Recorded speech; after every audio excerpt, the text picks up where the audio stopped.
Can you define full representation? Yeah, absolutely. So when we talk about full representation at Intel, we track market availability for every job level at the company, up to and including our board of directors. And we will use full representation as a metric to ensure that we achieve market availability for each of those job categories or higher. So for example, women make up about 49% of the workforce, but about 25% of women in tech. So Intel's metric is to be at that 25% or higher and continue towards population representation.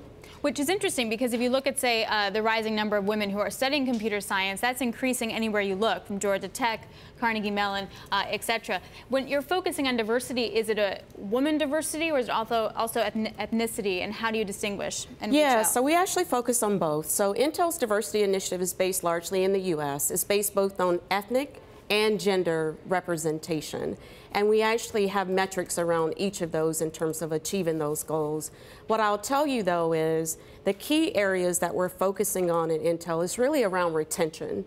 We've learned that it's not enough just to focus on hiring. You have to focus on both hiring, progression, as well as retention. And in doing so in retention, what we've done is implemented a very innovative service called the Warm Line.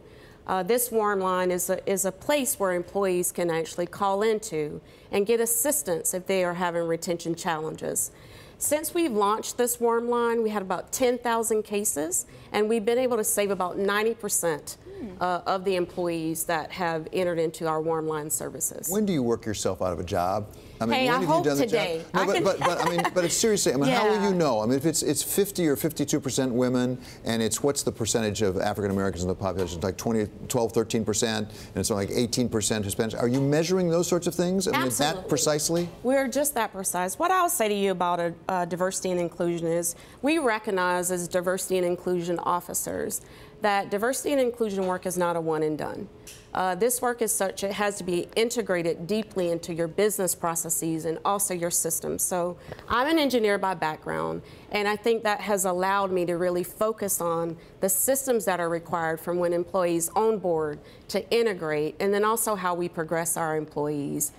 So what I would say in terms of working myself out of a job, I would love to not have to talk about pay parity and equal pay day. It would be wonderful if those things were not in place, but the reality of they exist, and so we have to continue doing this work to make sure that everyone has equal access to these jobs and opportunities.